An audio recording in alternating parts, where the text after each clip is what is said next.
$200 billion industry erased 12 soil methods from public knowledge. I found them. They was in the original USDA wartime manuals from 1943, buried in government archives that nobody talks about anymore. 20 million American families use these methods to grow 40% of the nation's vegetables. 10 billion pounds of food, no synthetic fertilizers, no patented seeds, no corporations, just soil and 12 techniques so effective that the fertilizer industry had to make you forget them to survive. I'm going to show you all 12. Every single one backed by named researchers and peer-reviewed studies. One of them was proven in nature to reverse 60 years of soil damage in just 6 years, using nothing but a handful of dirt from the woods. Another fixes 200 pounds of free nitrogen per acre every year, for free. A third was validated by Cornell University to produce more calories per acre than any modern farming method. Zero fertilizer. Less water. More food. And I'm going to be honest with you about which ones actually work, and which ones the internet has overhyped, because one of these 12 is genuinely controversial. And most channels won't tell you that. I will. No one is selling this knowledge. No corporation profits when you use it. That's exactly why it was buried. But the soil remembers. And now, so will you. December 1941, Pearl Harbor.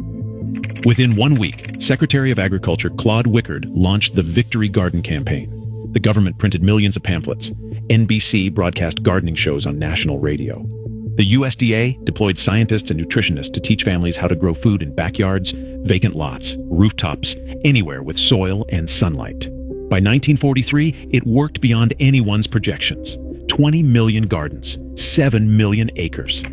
President Roosevelt himself confirmed it. 42% of all fresh vegetables consumed in the United States came from Victory Gardens. A Gallup poll found 54% of families grew food to save money, not from patriotism. These methods worked because they produced real results. 75% of American housewives were canning food by January 1944, averaging 165 jars per year. Americans bought 315,000 pressure cookers in 1943 alone, up from 66,000 the year before. This wasn't a hobby. This was a nation feeding itself.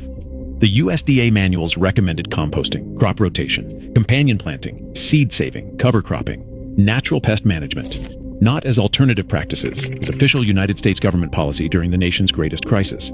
Then the war ended, and something worse began. During the war, the United States government built 10 new ammonia plants to produce ammonium nitrate for bombs. The Tennessee Valley Authority alone delivered 30,000 tons of anhydrous ammonia and 64,000 tons of ammonium nitrate crystal to make munitions. But in 1946, there were no more bombs to build. There were massive surpluses, and there were factory owners who needed a new customer. The USDA suggested spreading the surplus on farmland. The TVA ran a demonstration program giving free synthetic fertilizer to 90,000 farms. In the first 15 years, fertilizer sales in the TVA region grew at 3 times the national rate. A $41 million government investment generated $57 billion for the fertilizer industry. More than 75% of fertilizer products used worldwide today trace back to that single converted weapons facility in Muscle Shoals, Alabama. United States fertilizer consumption went from 2 million tons in the late 1940s to 24 million tons by 1981. A tenfold increase in 1 generation. The global fertilizer market now stands at $200 billion annually. Just 4 corporations control 75% of all United States domestic production. Between 2020 and 2022, those 4 companies saw profit increases of up to 1,500%, while their costs rose less than 50%. Your grocery bill went up, and their stock price went higher. And the environmental toll is devastating. The Gulf of Mexico dead zone, caused by fertilizer runoff from 31 states, measured 6,700 square miles in 2024, about the size of New Jersey. Over 400 dead zones now exist worldwide. Only 35% of nitrogen fertilizer applied to crops is actually absorbed by plants. The rest becomes pollution. Agricultural runoff is the leading cause of water pollution in United States rivers and streams.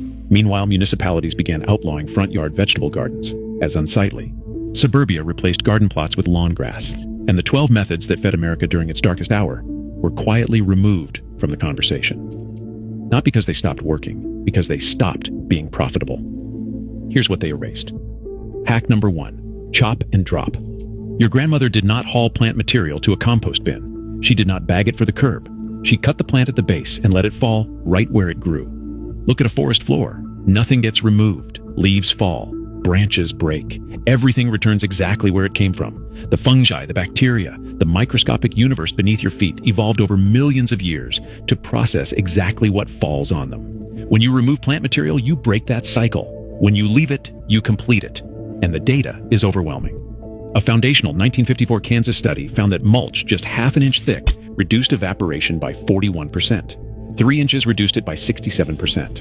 An 11-year Ohio State study found that organic mulch increased water holding capacity by up to 35% and moisture retention by as much as 70%. A 10-year study in Inner Mongolia showed that leaving crop residue on the soil surface increased yields by 14% and water efficiency by 13.5%. But here's the number that should stop you cold.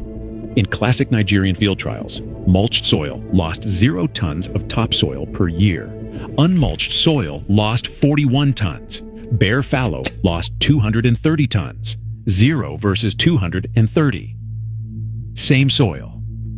Same rain. The only difference was whether plant material was left on the surface or removed. You do not need equipment. You do not need to buy anything. You just stop removing. Cut your tomato plants at the end of the season. Leave them. Cut your bean vines. Leave them. Cut your squash. Leave it. The soil does the rest. Every time you bag yard waste, you are throwing away the thing your soil needs most. This is not innovation. This is remembering. Hack number 2, forest soil inoculation. If your garden soil is gray, compacted, lifeless, there is a solution hiding in the nearest forest, and it costs nothing. 1 teaspoon of healthy soil contains 100 million to 1 billion bacteria, several yards of fungal threads, thousands of protozoa, and 10,000 to 50,000 different species. Professor Kristen DeAngelis at the University of Massachusetts says there are 1 trillion times more microbes in a teaspoon of soil than stars in the known universe. Your garden soil should contain this. If it does not, it is not soil. It is particles. But here is the secret your grandmother knew. You do not need to buy biology. You can transplant it. In 2016, researchers at the Netherlands Institute of Ecology published a landmark study in Nature Plants. They spread a thin layer of soil, less than 1 centimeter thick, from either grassland or heathland onto degraded farmland that had been chemically farmed for nearly 60 years. Within 6 years, the transplanted microbes did not just improve the soil, they steered the entire ecosystem. Plant communities shifted, soil invertebrates returned, fungal networks rebuilt themselves. The lead researcher said soil organisms, the bacteria, fungi, and roundworms, determine the direction of ecosystem restoration. 6 years, a thin layer of forest soil. 60 years of damage reversed. In 2023, University of Wisconsin researchers published in Science showing that trees inoculated with microbes from climate-matched sites were at least 50% more likely to survive severe stress. Those transplanted microbes were still detectable in the roots 3 years later. Victory Garden Manuals from 1943 recommended this specifically. Obtain soil from a healthy woodland area and incorporate it into garden beds. They knew, they documented it, and then it was forgotten because no corporation can patent a handful of forest dirt. Go to an actual forest. Find undisturbed soil under mature trees. Scrape away the leaf litter. Take a few handfuls of the dark, crumbly soil underneath. Mix it into your garden beds. Those organisms reproduce exponentially. Bacteria double every 20 minutes. Fungal networks grow inches per day. A handful becomes a universe within weeks. No one can sell you forest soil. No corporation profits from you walking into the woods. No patent exists for organisms that evolved over millions of years. The knowledge survived in practice, in backyards, in families who never stopped. And now, it survives here. Hack number 3, the mycorrhizal handshake. This connects directly to hack number 2, and it may be the single most important thing in this entire video. 80% of all land plants form partnerships with underground fungi called mycorrhizae. These fungi attach to roots and extend the plant's reach by hundreds of times.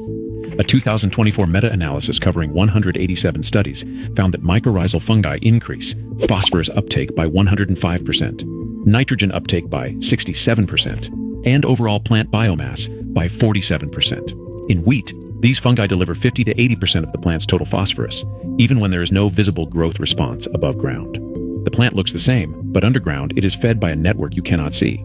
Globally, these fungal networks sequester 5 billion tons of carbon per year. That is equivalent to the combined annual emissions of the European Union and Russia. This is not a gardening trick. This is one of the largest biological systems on the planet. Your grandmother did not know the word mycorrhizae, but she knew the rules. Do not overtill.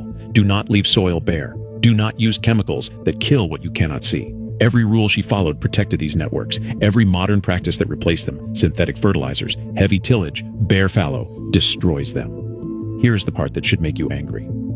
High phosphorus synthetic fertilizers actually suppress mycorrhizal colonization. The plant stops investing in fungal partnerships when it gets cheap phosphorus from a bag. It is like replacing a thriving local economy with a vending machine. Fast, convenient, and ultimately devastating. To rebuild these networks, follow 3 rules. Minimize tillage, because tilling shreds fungal threads that took months to grow. Keep living roots in the soil year-round, because fungi die without host plants. And stop using high-phosphorus synthetic fertilizers. The networks will rebuild themselves. They have been waiting. Hack number 4. No-till mound planting. Here's something most history books leave out. The Haudenosaunee did not use plows. They never did. They planted in mounded hills, pushing seeds into the soil without turning it over. European colonizers called this primitive. Science now calls it correct. Tilling destroys soil structure. It shreds fungal networks. It exposes carbon to oxygen, releasing it as carbon dioxide. It breaks apart the aggregates that hold water like a sponge. Every pass of a plow or rototiller undoes months of biological work.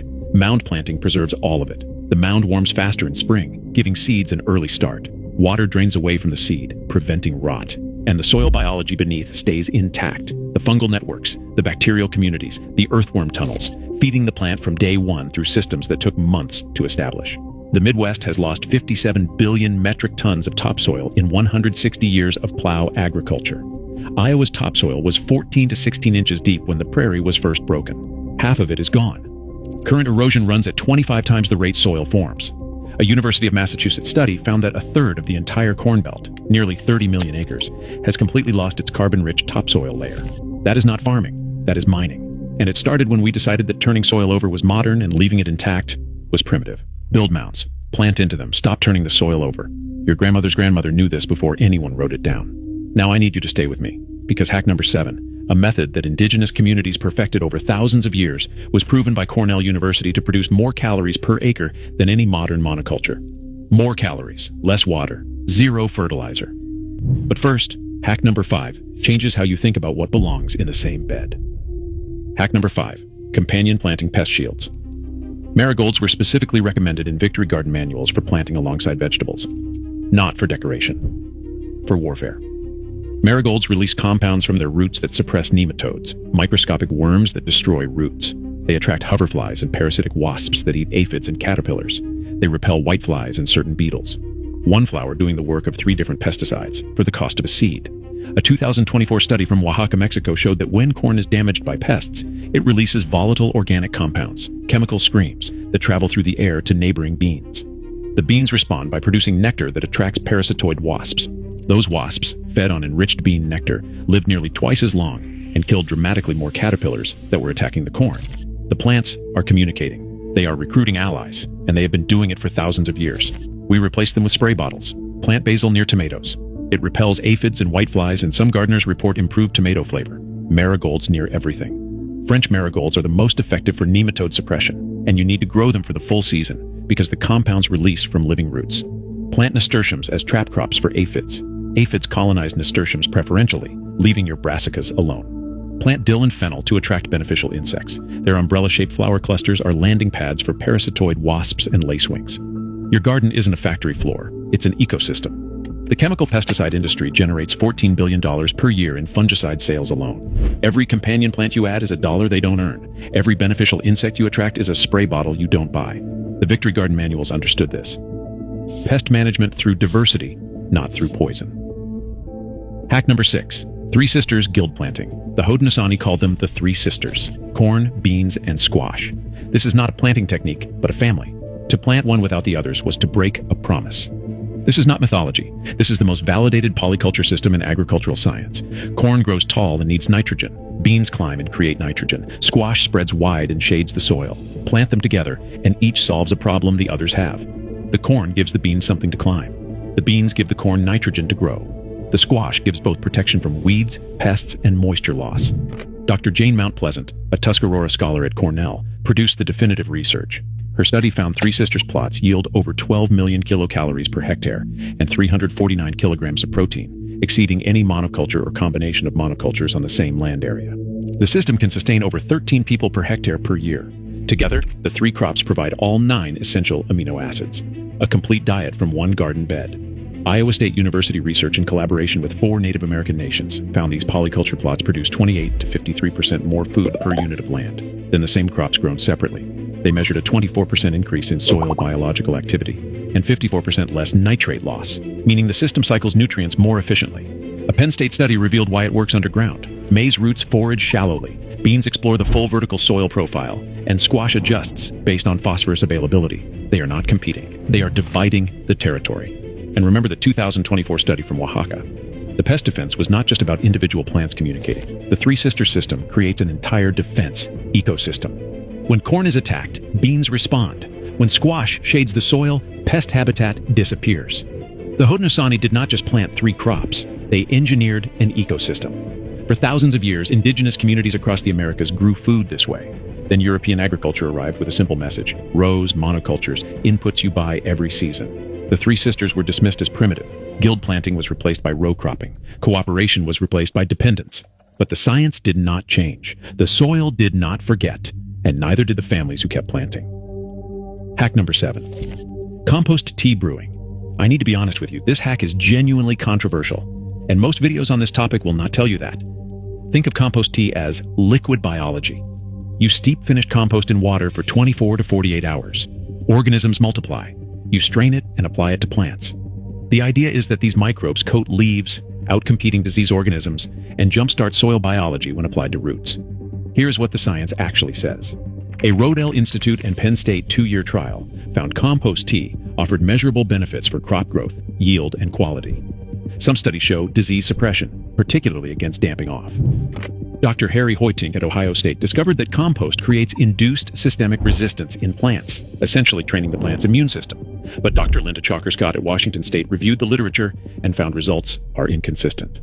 A Washington State University pilot study testing aerated compost tea on cherry blossom brown rot across 8 cultivars found it performed no differently than plain water. And a critical United States Department of Agriculture study found that when molasses or other nutrient additives are used, dangerous pathogens like E. coli and salmonella can multiply by factors of 10 to 10,000. The honest recommendation: compost itself has robust, well-documented benefits. If you brew tea, use only fully matured compost. Skip the molasses. Apply within 4 to 6 hours. Or better yet, as one researcher put it, top-dress your garden with compost and water it. Let nature brew the tea. The knowledge matters, but so does the truth about what we know and what we do not. That is what separates real information from marketing. What you just heard about compost tea is something almost no one else will tell you. Most gardening channels treat it like gospel. I showed you the actual studies, including the ones that found it perform no better than water. That honesty matters. When I tell you the next 4 hacks are backed by overwhelming evidence, you can trust that. I am not selling you anything. I am not sponsored. The next hack alone, cover cropping, can save you hundreds of dollars per acre in fertilizer costs every single year. It is free. It works while you sleep. And the fertilizer industry has spent decades making sure you never learn it. Because the moment you grow your own nitrogen, you stop being their customer. Hack number 8. Cover crop living mulch. Here is a rule your grandmother knew that modern agriculture forgot. Bare soil is dying soil. When soil sits exposed, it loses moisture, loses structure, and loses the organisms that make it alive. Nature never leaves soil bare. Something is always growing, and so should your garden. After your fall harvest, scatter seeds. Crimson clover, winter rye, hairy vetch. These are not crops you eat. They are crops that protect. The nitrogen numbers alone are staggering. Hairy vetch fixes 80 to 200 pounds of nitrogen per acre for free. This nitrogen is manufactured by bacteria living in root nodules, pulled directly from the atmosphere. Crimson clover adds 50 to 125 pounds. North Carolina State field studies measured up to 195 pounds of nitrogen per acre in hairy vetch biomass by mid-May. At current fertilizer prices, that is hundreds of dollars of fertility created while you sleep. Winter rye works differently. Its roots punch deep into compacted soil, breaking apart hardpan and creating channels for water and air. A meta-analysis found grass cover crops reduce weed biomass by 68%. The United States Department of Agriculture Census of Agriculture reported 18 million acres of cover crops in 2022. That sounds like a lot. It is 4.7% of United States cropland. 95% of American farmland goes bare every winter, bleeding nutrients and topsoil into rivers. During the 2012 drought, farmers using cover crops saw soybean yields 11.6% higher and corn yields 10% higher than farmers without. That is not a theoretical benefit. That is food on the table during the hardest year. In spring, you cut them down, chop and drop, and the cycle continues. They create fertility. They prevent erosion. They cost almost nothing. And nobody can patent a clover seed. Hack number 9. Green manure nitrogen banking. Cover crops protect. Green manure goes further. It deliberately grows a crop for the sole purpose of killing it and feeding the soil. Before the war, USDA extension guides called this the farmer's savings account. You plant a thick stand of legumes, field peas, fava beans, crimson clover, or hairy vetch, and instead of harvesting, you cut them down at peak bloom and incorporate them into the soil. Every cell of that plant material becomes food for bacteria and fungi. The nitrogen stored in root nodules releases slowly over weeks, feeding whatever you plant next. The USDA blog on green manure stated it explicitly. These practices were being rediscovered because they never should have been abandoned in the first place. Here's the economics that the fertilizer industry doesn't want you to calculate.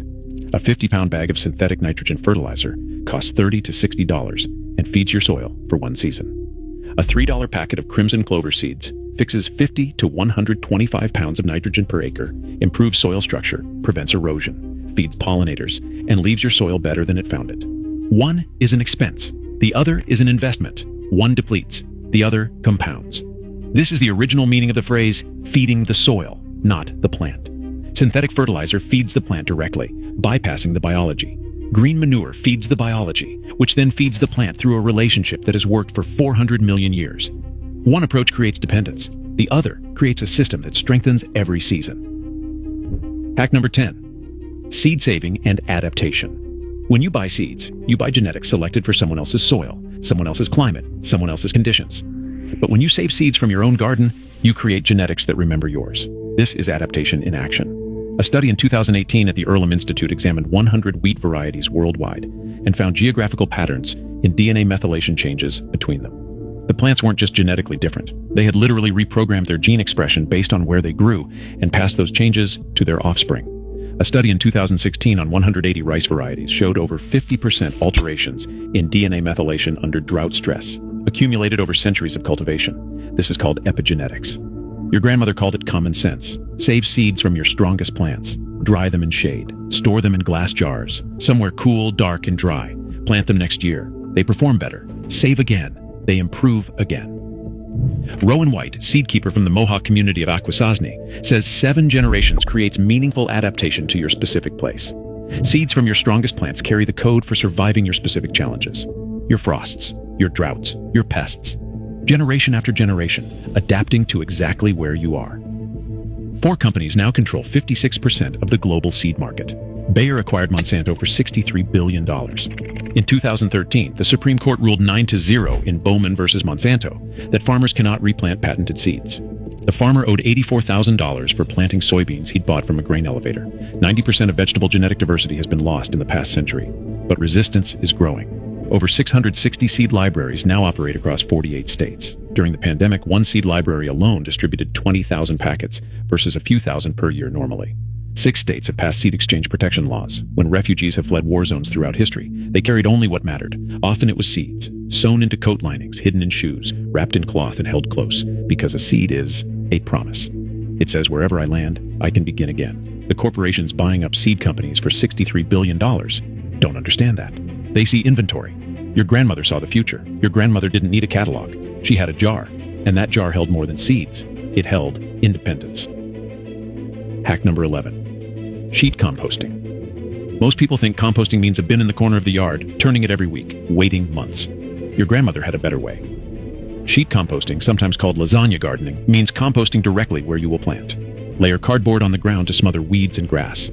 Add alternating layers of green material, kitchen scraps, grass clippings, coffee grounds, and brown materials such as leaves, straw, shredded paper, or wood chips. Make each layer a few inches thick. Water it, and then walk away. The organisms come to you. Earthworms migrate upward through the softened cardboard. Earthworms are not just decomposers. Their casts contain 66% higher density of mycorrhizal fungal spores than surrounding soil, and microbial abundance in earthworm casts is 2 to 3 times greater than in control soil. They are building your fungal network for you. Fungi colonize the brown layers. Bacteria explode through the green layers. Within one season, you have inches of rich, living soil built directly on top of whatever was there before. Clay, gravel, concrete rubble, dead lawn. It does not matter. This bypasses the biggest barrier in gardening, bad existing soil. You do not fix it. You build on top of it. The biology does the mixing for you, and unlike a compost bin, every nutrient stays exactly where your plants will use it. Victory gardeners during World War II used this on vacant lots across cities. Pavement, rubble, compacted clay, they sheeted over everything. A 3-year Italian study found that compost mulched soil increased organic carbon from 1.2% to 6.8%. A 5.5-fold increase. That is not improvement. That is transformation. Hack number 12. Succession planting and continuous harvest. The final hack is not about soil chemistry. It is about time. It might double your total harvest without adding a single square foot. Most gardeners plant everything at once in spring and harvest everything at once in fall. Your grandmother planted the same crop every 2 to 3 weeks across the entire growing season. She would sow lettuce in early spring, then again 2 weeks later, then again. By the time the first planting bolted, the third was ready. By the time the third was done, a fall sowing was coming in. USDA Victory Garden manuals explicitly taught succession planting and recommended cold frames, simple wooden boxes with glass lids, to extend the season by weeks on both ends. Some families harvested 9 months out of 12 with nothing more than a cold frame and a calendar. The principle is brutally simple. Your garden's most expensive resource is not water or fertilizer. It is time. Every day a bed sits empty after harvest is a day of lost production. Every week between last frost and first planting is wasted potential. Succession planting treats time like the finite resource it is.